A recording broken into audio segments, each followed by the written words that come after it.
অন্তর্বর্তী সরকারের প্রধান উপদেষ্টা ডক্টর মোহাম্মদ ইউনূসের সঙ্গে একান্ত বৈঠকের পর দ্বিপক্ষীয় সম্পর্ক নতুন উচ্চতায় নিয়ে যেতে ঐক্যমত হয়েছেন মালয়েশিয়ার প্রধানমন্ত্রী আনোয়ার ইব্রাহিম।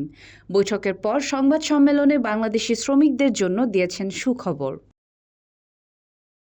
৪ অক্টোবর প্রধান উপদেষ্টা ডক্টর মোহাম্মদ ইউনূসের সঙ্গে একান্ত বৈঠকের পর বিকেলে হোটেল ইন্টারকন্টিনেন্টালে এক সংবাদ সম্মেলনে এই সুখবর দেন মালয়েশিয়ার প্রধানমন্ত্রী আনোয়ার ইব্রাহিম।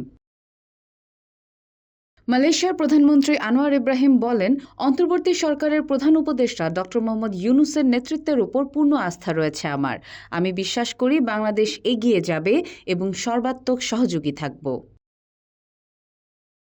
টিকিট জটিলতার কারণে মালয়েশিয়ায় যেতে না পারা 18,000 শ্রমিককে সব সহায়তা দেওয়া হবে জানিয়ে বাংলাদেশ সফররত আনোয়ার ইব্রাহিম বলেন, মালয়েশিয়ার শ্রমবাজারে প্রথম পর্যায়ে 18,000 বাঙালি নেওয়া হবে।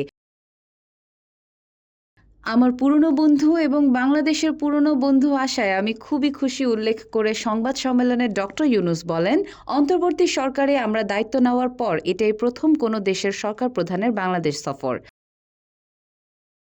আমরা আমাদের দ্বিপাক্ষিক সম্পর্ক এগিয়ে নিতে সম্মত হয়েছি জানিয়ে ডক্টর ইউনূস বলেন, তারুণ্যের শক্তিতে এগিয়ে যাওয়ার বিষয়ে একমত হয়েছি।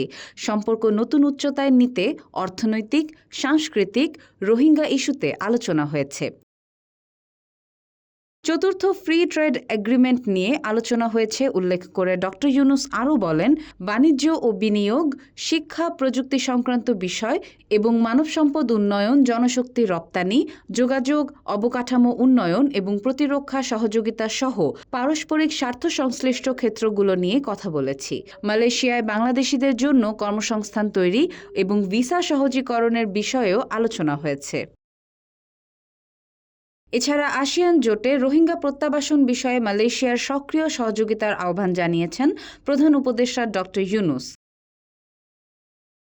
এর আগে ৪ অক্টোবর দুপুর ২টার দিকে হজরত শাহজালাল আন্তর্জাতিক বিমানবন্দরে এসে পৌঁছান আনোয়ার ইব্রাহিম। তাকে স্বাগত জানান অন্তর্বর্তী সরকারের প্রধান উপদেষ্টা ডক্টর মোহাম্মদ ইউনূস। পরে মালয়েশিয়ার প্রধানমন্ত্রীকে বিমানবন্দরে গার্ড অফ অনার দেওয়া হয়। আনোয়ার ইব্রাহিমের সঙ্গে তার মন্ত্রিপরিষদের সদস্য, মন্ত্রী, সংসদ সদস্য এবং ঊর্ধ্বতন সরকারি কর্মকর্তাদের সমন্বয়ে ৫৮ সদস্যের একটি প্রতিনিধি দল রয়েছে। সাদিয়া ইসলাম, ডেইলি বাংলাদেশ।